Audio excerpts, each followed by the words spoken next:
So we just explained the associative property of multiplication by using visuals to explain positive, positive, positive, and then explaining why associative property of multiplication also works when you include negative and or when you include 0. Let's now talk about another way to explain the associative property of multiplication. Let's talk about 3 times parentheses 7 times 4. Now, the definition of multiplication is repeating addition, so this would be 7 times 4 plus 7 times 4 plus 7 times 4. We have 3 7 times 4s being added together. Now, based on the commutative property of multiplication, the property that a times b is equal to b times a, 7 times 4 must equal 4 times 7. Now, I explained why the commutative property of multiplication works in a previous set of videos, and hopefully the link to that previous set of videos is in the description of this video. Now, we can use a distributive property to pull out the 4s and bring it to the beginning. I plan to explain why the distributive property works in a future set of videos, and when I create that future set of videos, I plan to link in the description of this video.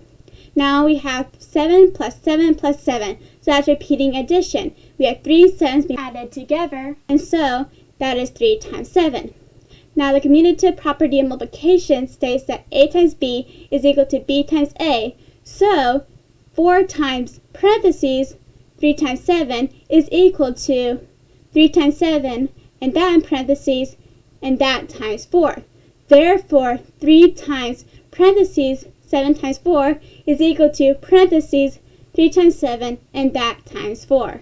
Let's now use the same pattern in the previous slide, but let's now use variables to show that the associative property of multiplication holds true for whatever real numbers you may encounter. A times parentheses b times c. Now in this slide, I'm going to be using a to represent any real number, b to represent any real number, and c to represent any real number.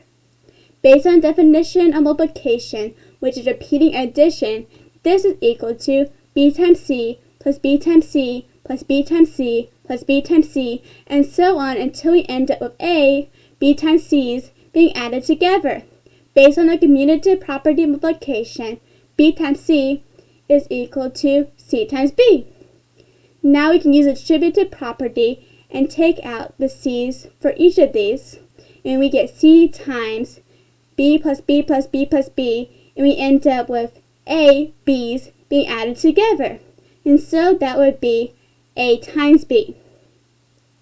Now c times parentheses a times b is equal to parentheses a times b, and that times c based on the commutative property of multiplication.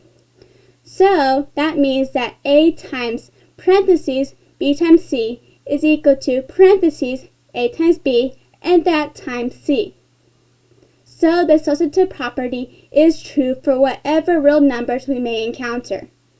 Thank you for watching this video. Here's a link to the playlist about the associative property of multiplication in which this video is a part of. Feel free to click on this link.